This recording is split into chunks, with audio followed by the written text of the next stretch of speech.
Assalamualaikum warahmatullahi wabarakatuh. Hai teman-teman, jumpa lagi dengan saya, Agustina Ambar Pertiwi dalam mata kuliah Biostatistika dan Statistik in Education. Video pembelajaran kali ini akan membahas tentang uji beda tidak berpasangan parametrik, yaitu uji independen t-test. Setelah menyimak video pembelajaran ini, diharapkan kalian mampu melakukan pengujian hipotesis uji beda parametrik tidak berpasangan atau independen t-test dan mampu menginterpretasi hasil uji beda tidak berpasangan parametrik, yaitu uji independen t-test. Uji beda terbagi menjadi dua, yaitu uji beda tidak berpasangan dan uji beda berpasangan. Bedanya, untuk uji beda tidak berpasangan, subjeknya berbeda dan perlakuannya atau kondisinya juga berbeda. Sedangkan untuk uji beda berpasangan, subjeknya sama dan perlakuan atau kondisinya berbeda. Sebagaimana yang telah dijelaskan sebelumnya, uji beda atau uji T atau t-test terbagi menjadi dua, yaitu uji beda tidak berpasangan dan uji beda berpasangan. Baik uji beda tidak berpasangan maupun uji beda berpasangan terbagi lagi menjadi dua, yaitu uji parametrik dan uji non-parametrik. Untuk uji beda tidak berpasangan parametrik disebut uji independen t-test, sedangkan uji beda tidak berpasangan non-parametrik disebut dengan uji Hume-Whitney. Sedangkan untuk uji beda berpasangan parametrik disebut dengan uji Paired t-test dan uji beda berpasangan non-parametrik disebut uji Wilcoxon. Uji independen t-test atau uji beda tidak berpasangan parametrik digunakan untuk menguji perbedaan pada dua kelompok data yang tidak berpasangan, di mana distribusi datanya normal dan homogen. Hipotesis pada uji beda ada dua, yaitu H0 dan H1. Bunyi hipotesis H0 yaitu ada beda atau ada perbedaan bla bla bla. Sedangkan bunyi H1-nya tidak ada beda atau tidak ada perbedaan bla bla bla. Untuk kriteria penerimaan hipotesis uji beda tidak berpasangan parametrik atau independen t-test ada dua. Bisa dilihat dari nilai signifikansi dan bisa dilihat dari nilai t-hitung yang dibandingkan dengan t-table. Kriteria penerimaan hipotesis dilihat dari nilai signifikansi, yaitu jika nilai signifikansi kurang dari atau lebih kecil dari 0,05, maka H0 diterima atau ada perbedaan. Sedangkan jika nilai signifikansinya lebih besar dari 0,05, maka H0 ditolak atau tidak ada perbedaan. Jika kita lihat dari nilai t-hitung yang dibandingkan dengan nilai t-table, maka kriteria penerimaan hipotesisnya sebagai berikut. Jika nilai t-hitung lebih besar dari nilai t-table, maka H0 diterima atau ada perbedaan. Sedangkan jika nilai t-hitung kurang dari atau lebih kecil dari t-table, maka H0 ditolak atau tidak ada perbedaan. Berikut adalah contoh soal uji independen t-test. Ketika kalian menemukan soal, kalian harus membaca dengan teliti dan secara seksama. Kalian harus bisa mengenali apa yang diminta oleh soal tersebut.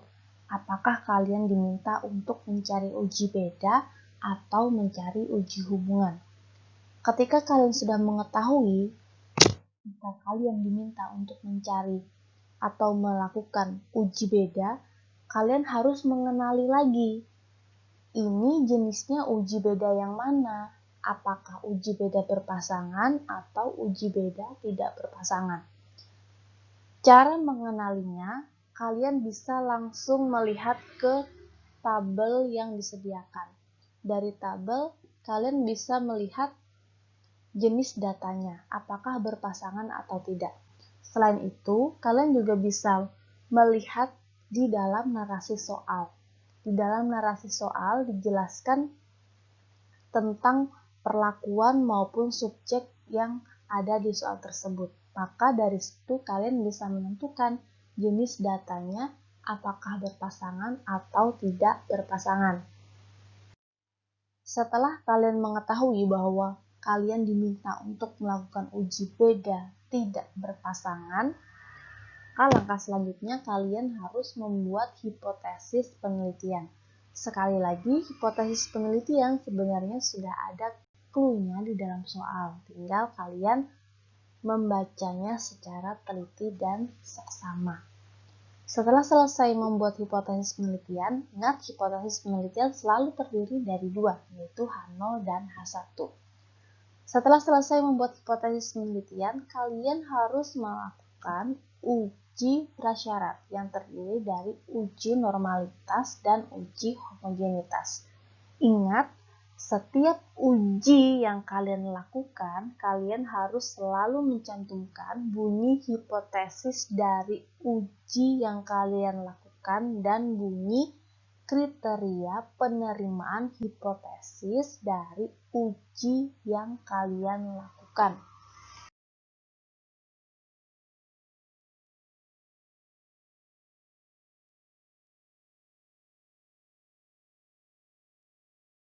Cara menginput datanya yaitu setelah kalian membuka aplikasi SPSS, kalian lihat bagian paling bawah ada tulisan data view dan variable view.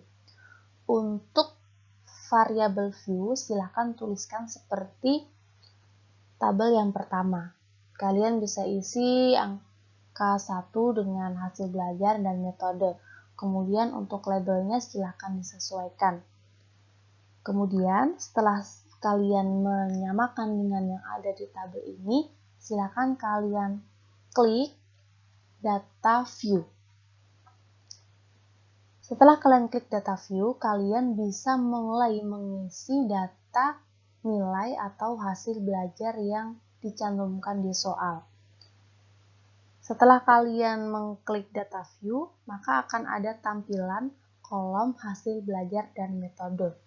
Untuk kolom hasil belajar, silahkan kalian isi dengan nilai per metode. Jadi di sebelahnya ini ada metode, ada kode 1 dan 2. Untuk kode 1, ini adalah kode untuk nilai yang diberi atau nilai hasil dari perlakuan metode 1. Metode 1 GI, kemudian metode 2 ceramah atau konvensional. Maka kalian tinggal memasukkan angkanya sesuai dengan kode yang ada di metode. Untuk pengisian value pada metode, kalian tinggal klik value, kemudian akan muncul dialog box. Untuk label, silakan kalian tulis atau kalian isi angka 1. Kemudian di bawahnya, pada kolom di bawahnya kalian isi dengan GI. Lalu klik add atau tambah. Kemudian kalian isikan lagi labelnya dengan angka 2, lalu keterangannya kalian beri ceramah atau konvensional, lalu klik tambah atau add, lalu klik OK. Selanjutnya kita akan melakukan uji normalitas dan uji homogenitas. Yang pertama kita akan melakukan uji normalitas terlebih dahulu. Caranya klik analyze, kemudian pilih descriptive statistik, kemudian pilih export. Lalu akan muncul dialog box seperti yang di depan. Untuk dependent list, silahkan masukkan nilai atau hasil belajar dan vector listnya metode pembelajaran. Lalu kalian klik plots. Setelah kalian klik plots, maka akan muncul dialog box seperti ini. Maka kalian pilih normality plots with test, kalian beri tanda centang atau kalian klik maka akan muncul tanda centangnya secara otomatis. Kemudian kalian klik continue lalu OK dan kita tunggu hasil analisis statistiknya. Dan ini adalah hasil uji normality testnya. Yang kita gunakan adalah nilai signifikansi dari Kolmogorov-Smirnov, yaitu 0,118. 0,118 lebih besar dari 0,05, artinya data berdistribusi normal. Setelah kita melakukan uji normalitas, langkah selanjutnya kita melakukan uji homogenitas. Sama halnya dengan uji normalitas, pada uji homogenitas kita juga harus menuliskan hipotesis dan kriteria penerimaan hipotesis uji homogenitas.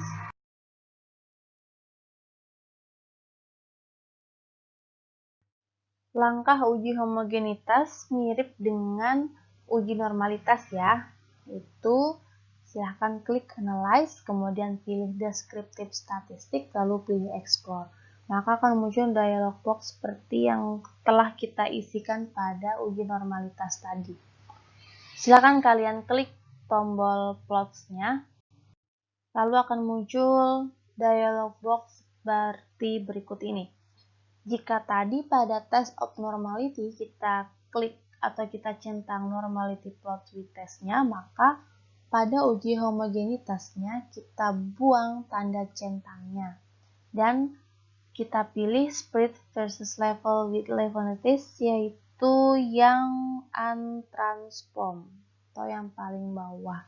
Setelah kalian klik yang untransform, silahkan klik continue, kemudian kalian klik OK, dan kita tunggu hasil analisis statistiknya. Dan ini adalah hasil uji homogenitas. Kita lihat nilai signifikansinya adalah 0,493, yaitu lebih besar dari taraf signifikansi 0,05, artinya data berdistribusi homogen. Berdasarkan hasil uji normalitas dan uji homogenitas, diketahui bahwa data berdistribusi normal dan homogen. Maka, analisis statistik yang akan kita gunakan nanti adalah analisis statistik parametrik, yaitu uji beda tidak berpasangan parametrik independent sample t-test. Sebagaimana dengan uji normalitas dan uji homogenitas, pada uji independent sample t-test kalian juga harus menuliskan hipotesis penelitian dan kriteria penerimaan hipotesis dari uji independent sample t-test.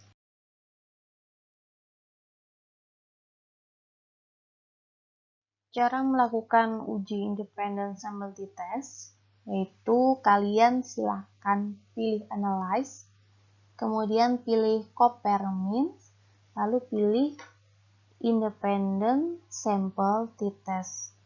Lalu akan muncul dialog box seperti yang ada di screen. Ada nilai siswa dan metode pembelajaran. Silakan masukkan nilai siswa sebagai test variable dan metode pembelajaran ke dalam grouping variable. Lalu kalian klik tombol Define Group, kemudian kalian klik Define Group-nya, lalu kalian tuliskan untuk specific value-nya grup 1 kalian tuliskan angka 1, dan grup 2 kalian tuliskan angka 2. Jika sudah, kalian klik continue, kemudian klik OK, dan kita menunggu hasil analisis statistik dari uji independent sample t-test. Ini adalah hasil analisis statistik uji independent sample t-test. Yang kalian lihat di sini adalah, perhatikan dulu kolom t-test for equality of means. Jadi jangan sampai keliru melihat nilai signifikansi, karena di sini ada dua nilai signifikansi, yaitu nilai signifikansi untuk uji homogeneity atau uji varian yang sebelah kiri, dan nilai signifikansi untuk uji T. Yang kita lihat adalah nilai signifikansi dari t-test for equality of means, yaitu nilai signifikansinya adalah 0,007. Jika dibandingkan dengan taraf signifikansi 0,05, maka 0,007 lebih kecil. Maka berdasarkan hipotesis dan kriteria penerimaan hipotesisnya, H0 diterima atau ada perbedaan hasil belajar dengan perlakuan dua metode pembelajaran. Selain dari nilai signifikansi, untuk kriteria penerimaan hipotesis, kalian juga bisa membandingkan dari nilai T-hitung yang bisa kalian bandingkan dengan T-table. Jangan lupa untuk selalu mendeskripsikan tabel atau menginterpretasikan data. Kenapa? Karena tidak semua orang bisa membaca tabel hasil uji statistik. Setelah kalian menginterpretasikan data, jangan lupa untuk membuat kesimpulan. Demikian pemaparan materi tentang uji beda tidak berpasangan parametrik atau uji independen similarity test. Semoga dapat dipahami dengan baik, semoga bermanfaat. Sampai jumpa, terima kasih. Wassalamualaikum warahmatullahi wabarakatuh.